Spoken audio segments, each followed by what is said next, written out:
Hello friends, I am Karishma and you are watching Karishma study point. Welcome back to our YouTube channel. कैसे हैं आप लोग? आज हम कॉस्ट शीट का फॉर्मेट बनाना सीखेंगे। सबसे पहले तो हम जानेंगे कॉस्ट शीट होती क्या है। कॉस्ट शीट वो शीट होती है जिसमें किसी भी प्रोडक्ट की प्रोडक्शन के रिलेटेड सभी खर्चे रिकॉर्ड किए जाते हैं, उसे हम कॉस्ट शीट कहते हैं। जैसा कि आप सबको पता है कि हमें कॉस्ट शीट का फॉर्मेट याद करना पड़ता है, पर अगर हम उसे आसानी से समझ लें तो हमारे लिए ये बनाना और आसान हो जाता है। आइए देखते हैं।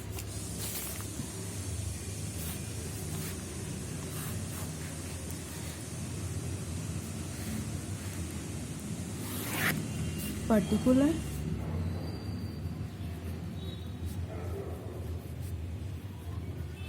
अमाउंट। सबसे पहले हम प्रोडक्शन करने के लिए रॉ मटेरियल लेते हैं, तो फर्स्ट नंबर पे हम डालेंगे रॉ मटेरियल। ठीक है, उसके बाद हम ओपनिंग रॉ मटेरियल लेंगे। सबसे पहले ओपनिंग रॉ मटेरियल जो हम पे साल की शुरुआत में है, जैसे कि मान लीजिए 1 अप्रैल को। ठीक है, फिर हमने साल भर में जो परचेज की रॉ मटेरियल की,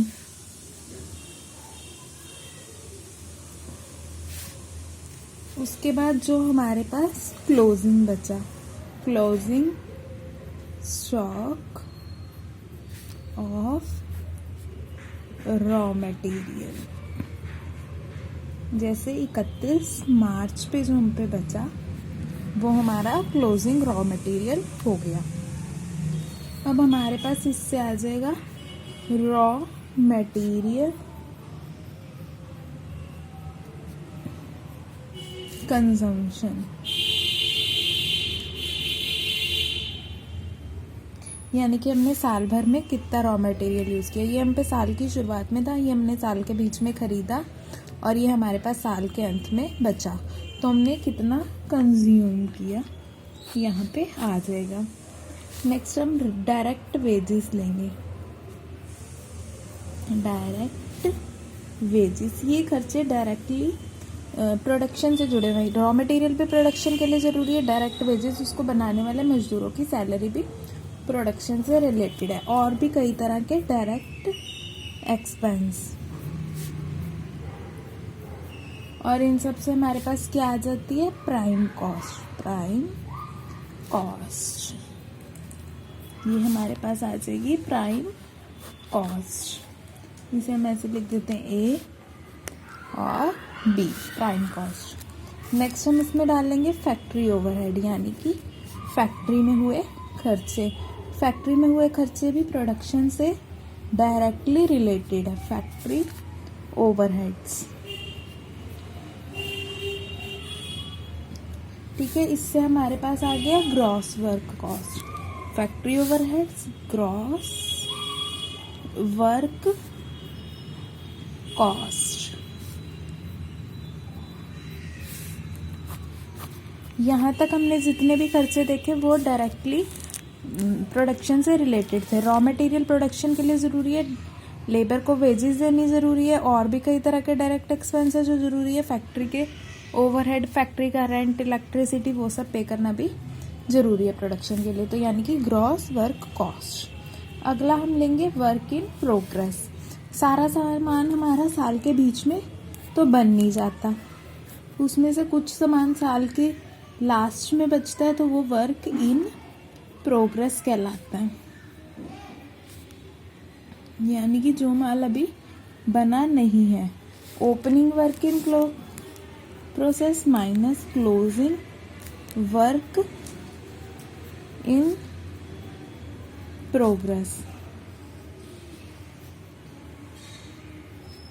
यानी कि 1 अप्रैल पे हम पे कुछ माल बचा था वो हमने नेक्स्ट ईयर में ले लिया। 31 मार्च पे जो बचा था वो 1 अप्रैल नेक्स्ट ईयर में चला गया, और कुछ माल जो लास्ट ईयर के क्लोजिंग पे बचा था वो हम उसकी नेक्स्ट ईयर की ओपनिंग बना लेंगे। तो हमारे पास क्या आ गई? Net work cost. Net work cost यहाँ पे हमारी आई थी ग्रॉस वर्क कॉस्ट, यहाँ पे आई थी हमारी नेट वर्क कॉस्ट। और अगर हमें क्वेश्चन में ये ओपनिंग वर्क इन प्रोग्रेस ना दिया हो, क्लोजिंग वर्क इन प्रोग्रेस ना दिया हो, तो ग्रॉस वर्क कॉस्ट और नेट वर्क कॉस्ट दोनों एक ही होती हैं। और ये work in progress net work cost इसलिए निकली है क्योंकि ये जो हमारा सामान था वो कुछ तो पिछले ईयर में बन चुका था, यानी कि उसकी कुछ कॉस्ट तो लास्ट ईयर में ही जुड़ चुकी थी और कुछ कॉस्ट इस ईयर जुड़ी, इसलिए नेट वर्क कॉस्ट। और ऊपर वाली हमारी क्या थी, ग्रॉस वर्क कॉस्ट। अब इसमें हम एक्सपेंस ऐड कर देंगे, ऑफिस के एक्सपेंस, ऑफिस ओवरहेड्स।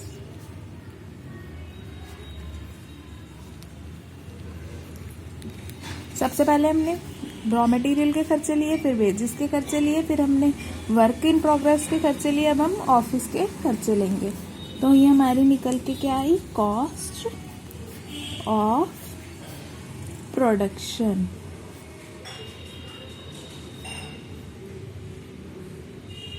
ये हमारी निकली कॉस्ट ऑफ प्रोडक्शन। ये हमारी कॉस्ट ऑफ प्रोडक्शन निकल आई।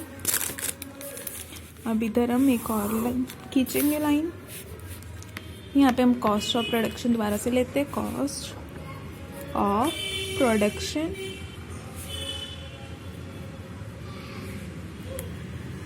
Cost of production. अब हम इसमें फिनिश्ड गुड्स के खर्चे ले लेंगे, यानी कि बनी बनाई गुड्स जो लास्ट ईयर नहीं बिक पाई थी, opening finished goods.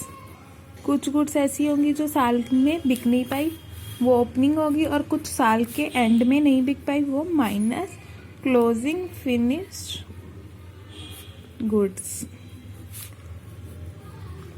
Closing finished goods ये हमारे पास आ गया COGS, यानी कि कॉस्ट ऑफ गुड्स सोल्ड। ये हमारा आ गया कॉस्ट ऑफ गुड्स सोल्ड। अब हमें चीज़ें बेचने के लिए कुछ सेलिंग एक्सपेंस भी करने पड़ते हैं, जैसे सैंपल बांटने चीज़ों के, उनकी पैम्पलेट छपवा के बांटने, टीवी में ऐड देना, उस तरह के खर्चे भी ज़रूरी हैं। तो इसलिए हम लेंगे सेलिंग एंड